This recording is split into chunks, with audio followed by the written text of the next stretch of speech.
दो माली। एक गांव में दो पड़ोसी थे, दोनों माली थे। दोनों के पास अपने अपने बागान थे और वे उनमें तरह तरह के फलों के पौधे उगाते थे। यही बागान उनकी जीविका के साधन थे।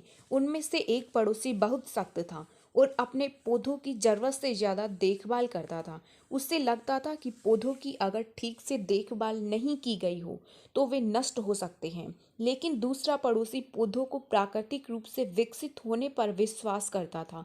वह पौधों की उतनी देखभाल करता था जितने की उन्हें आवश्यकता थी, लेकिन वह अपने पौधों के तनों और टहनियों को काट छाट करके अपनी मनमर्जी दिशा में बढ़ने देता था। इससे वे स्वाभाविक रूप से विकसित होते थे। एक शाम बहुत भीषण तूफान आया जिसमें भारी बारिश हुई। तूफान ने कई पौधों को नष्ट कर दिया। अगली सुबह जब सख्त पड़ोसी उठा तो उसने पाया कि उसके सारे पौधे उखड़ गए और बर्बाद हो गई।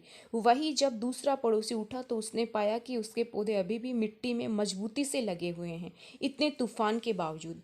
रिलैक्स पड़ोसी के पौधे खुद की चीजों का प्रबंधन करना सीख गए थे, इसलिए इसने अपना काम किया, गहरी जड़ें उगाई और मिट्टी में अपने लिए जगह बनाई। इस प्रकार यह तूफान में भी मजबूती से खड़ा रहा, जबकि उस सख्त पड़ोसी ने अपने पौधों को जरूरत से ज्यादा ख्याल रखा था, लेकिन शायद वह भूल गया सिखाना कि बुरे समय में खुद को ख्याल कैसे रखना है। संदेश: अभी या बाद में आपको खुद से ही सब कुछ करना होगा।